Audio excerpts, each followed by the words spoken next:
जय हिंद दोस्तों, सैनिक समाचारों में आपका हार्दिक स्वागत है। सबसे पहले बात करूंगा हेडलाइंस की। पेंशन क्रेडिट 100% होगी। कब होगी? यदि आपका मैसेज नहीं आया तो नो टेंशन।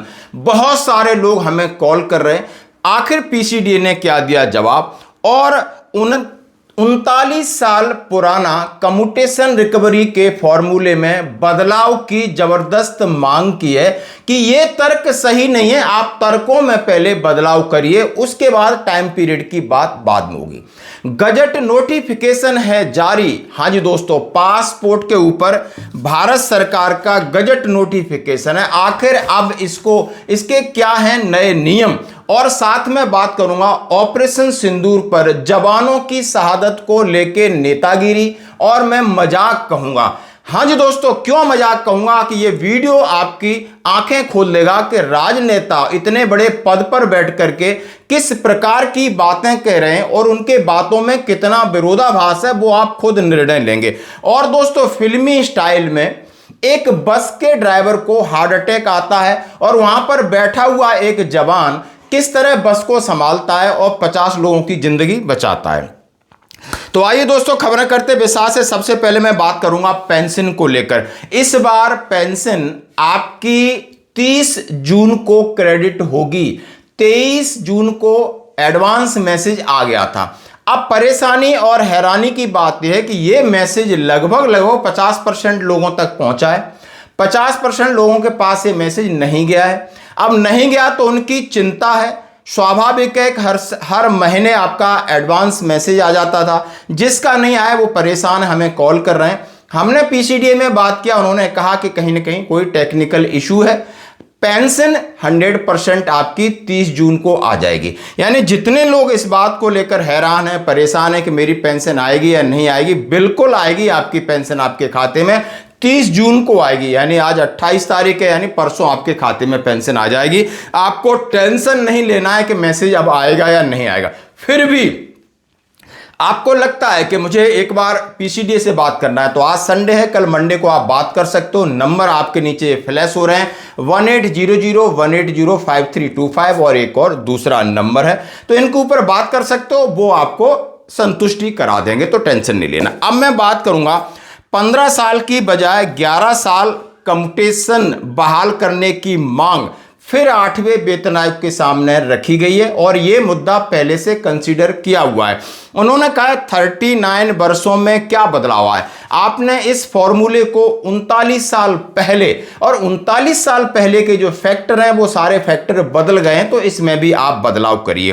कर्मचारी पक्ष ने केंद्र सरकारी कर्मचारी पेंशनर्स को परिवर्तित पेंशन यानी कम्यूटेटेड पेंशन को 11 साल में बहाल करने का प्रस्ताव रखा है, और अपने एक तर्क दिए हैं। केंद्रीय वेतन आयोग के सामने राष्ट्रीय सरकारी पेंशन संघ के कर्मचारी पक्ष ने केंद्र सरकार के पेंशन भोगियों को 11 साल बाद, उन्होंने कहा है, ब्याज दरों की कमी, जीवन प्रत्याशा, मृत्यु दर और जोखिम कारकों को ध्यान में रखते हुए इसे 11 साल कर दिया जाए। स्टाफ साइड ने भी इस बात को स्वीकार किया, और उन्होंने भी कहा कि नहीं, अब 39 वर्षों में ब्याज दरों, जीवन प्रत्याशा, मृत्यु दर, तमाम चीजें बदल चुकी हैं। 8वें वेतन आयोग परिवर्तित पेंशन का मुद्दा, जैसे हम सभी जानते हैं कि हम जब रिटायर्ड होते हैं तो हमें 15 साल तक वसूली हमसे की जाती है। अब इन्होंने एक बड़ा उदाहरण दिया है। माना कि आपकी उम्र 60 साल है, 61 साल है, आप रिटायरमेंट हो रहे हो, और आपने कम्यूटेशन पेंशन के रूप में 100 रुपए मात्र लिए हैं। 100 रुपए मात्र लिए हैं। अब इसमें जो कम्यूटेशन फैक्टर है, सीएफ बोलते हैं, ये ही है एक, और ये सीएफ एज के अकॉर्डिंग होता है। अब इनकी एज 60 से 61 है, तो 8.194 का सीएफ लगता है, और यही सीएफ है जो आपको पैसा देता है और रिकवरी भी कराता है।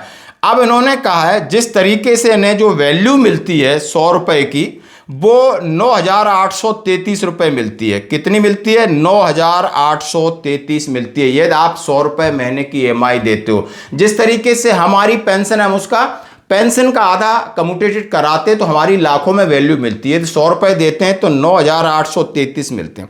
अब 9,833 रुपये को 10 वर्षों में यदि इसकी वसूली कर दी जाती है तो 12,000 हो जाती है।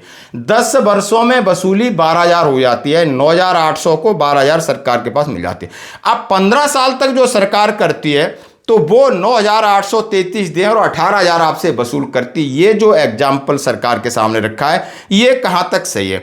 हालांकि कर्मचारी पक्ष ने पेंशन के तमाम विकल्प रखे। उन्होंने कहा इस अवधि को घटाकर 11 नहीं तो 12 कर दो, आप 13 कर दीजिए, और ताकि कर्मचारियों को कोई फायदा हो सकता है। रेट ऑफ इंटरेस्ट है वो कम हो गए।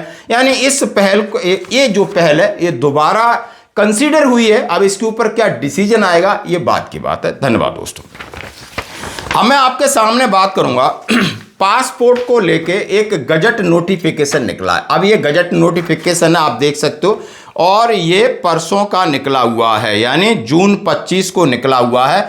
भारत का राजपत्र, और सीधा सीधा इसमें विदेश मंत्रालय की तरफ से लिखा है कि पासपोर्ट अधिनियम 1967 की धारा 24, जहां पर शक्तियों का प्रयोग करते हुए केंद्र सरकार द्वारा पासपोर्ट नियम 1980 में संशोधन करने के लिए निम्नलिखित नियम बनाती है। इन नियमों को पासपोर्ट संशोधन नियम 2026 कहा जाएगा और 1 जुलाई 2026 से नियम लागू होंगे। और आप देख सकते हो पासपोर्ट यात्रा दस्तावेज आवेदनों के संबंध में देय शुल्क की सूची, मतलब आपको कौन सी कंट्री में जाना है, कितना पैसा लगेगा, क्या फॉर्मेलिटी है। क्योंकि हर कोई चाह रहा है मैं पासपोर्ट बना के रख लूं, वीजा जब बने, यानी हमें कहीं विदेश जाने का मौका मिले, घूमने के लिए, जॉब के लिए, एजुकेशन के लिए।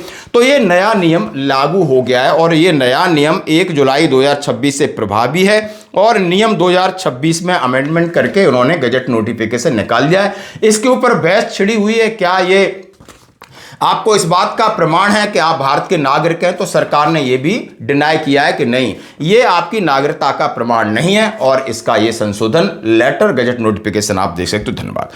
अब मैं आपके सामने बात करना चाहता हूं ऑपरेशन सिंदूर को लेकर, आपको वीडियो देखना होगा और मैं यहां शहादत की मजाक और आपको प्रश्न पूछना है तो यह पूछिए, इस ऑपरेशन में क्या हमारे जाबाज सैनिकों की कोई क्षति हुई है? तो उसका उत्तर है नहीं, हमारे सैनिकों की कोई क्षति नहीं हुई। In the end, I pay my solemn homage to my 5 fallen colleagues and brothers from the armed forces and civilians who have tragically lost their lives in Operation Sindoor.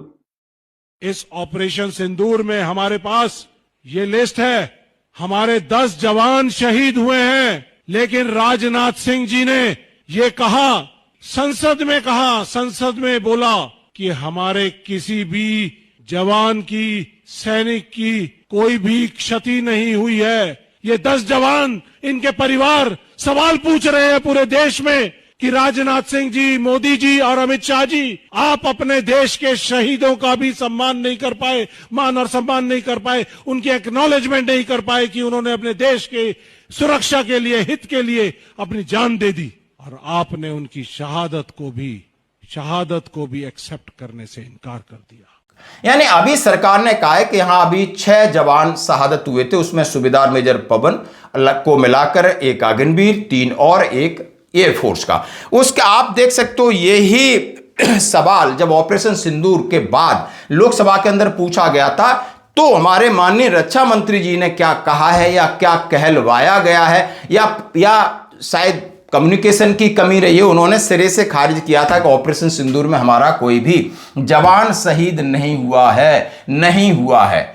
आप देख सकते हो आज कांग्रेस पार्टी उसी पर सवाल उठा रही है कि नहीं, 6 की जगह 10 शहीद हुए हैं। उसके बाद मैं शामिल करना चाहता हूं कि सीएपीएफ यानी बीएसएफ के एसआई मोहम्मद इम्तियाज, इन्हें वीर चक्र मिला मरणोपरांत, और जवान दीपक कांस्टेबल ये भी शहादत हुए थे। यानी ये हो क्या रहा है, आप देख सकते हो कितना विरोधाभास है माननीय रक्षा मंत्री जी की बातों में। फिर सरकार कल घोषणा कर रही है। तो जब सरकार इस तरीके से कर रही है तो लाजमी है कि सरकार के ऊपर सवाल उठेंगे कि आप कम से कम सैनिकों का सम्मान तो करिए। यानी शहादत होना एक फक्र की बात है, हम लड़े हैं और लड़ाई में कहीं ना कहीं कैजुअल्टी नुकसान तो होता है, लेकिन आपने 6 जवानों का आपने कहा स्मारक में नाम लिखा दिया, उनको शहादत दी है, लेकिन आखिर उनके साथ अन्याय नहीं है क्या? बीएसएफ के ये एक सब इंस्पेक्टर, एक जवान और भी 4 जवान हैं जहां पर आपको पता होगा और दावा कांग्रेस कर रही है। तो ये सारी वीडियो देखने के बाद ऐसा लगता है कि हर जगह राजनीति है, हर जगह एक युद्ध है, हर जगह ये कहीं ना कहीं हर चीज का इस्तेमाल करते हैं। इन्हें किसी की भावनाओं का या उनके दर्द का शायद उतना मूल्य पता नहीं है। कहने और दिल की बात कुछ अलग है। ये वीडियो आपके सामने रखा गया। अब मैं बात करूंगा बड़ी बात। हाँ जो चलती गाड़ी में एक सैनिक ने 50 सवारियों की जान बचाई है, 50 जिंदगी बचाई, फिल्म स्टाइल। हाँ जी दोस्तों, ये हादसा अलीगढ़ में होता है और यहाँ पर एक 50 सवारी बैठी थी। एक कोच को एक ड्राइवर थे गणेश जी और वो चला रहे थे। 13 साल से मथुरा डिपो में एम्प्लॉय थे। अचानक उन्हें कार्डियक अरेस्ट आ जाता है, यानी जिसको आप हार्ट अटैक भी बोल सकते हो, और गाड़ी एकदम स्टीयरिंग पे वो गिर जाते हैं और गाड़ी जैसे ही डिसबैलेंस होती तो पीछे एक एक्स सर्विसमैन बैठा था, वो सबसे पहले भाग के जाता है और स्टीयरिंग को संभाल लेता है, उनको साइड में करता है और गाड़ी को कंट्रोल करता है, और जब तक गाड़ी को रोड के साइड ले जाकर के गाड़ी खड़ी हो जाती है और 50 लोगों की जिंदगियां बचा लेता है। तो इसी तरीके से यानी आफत में हमारे जवान भगवान बन के आते हैं। तो दोस्तों आज की खबरों में इतना ही, बने रहिए हमारे साथ। धन्यवाद।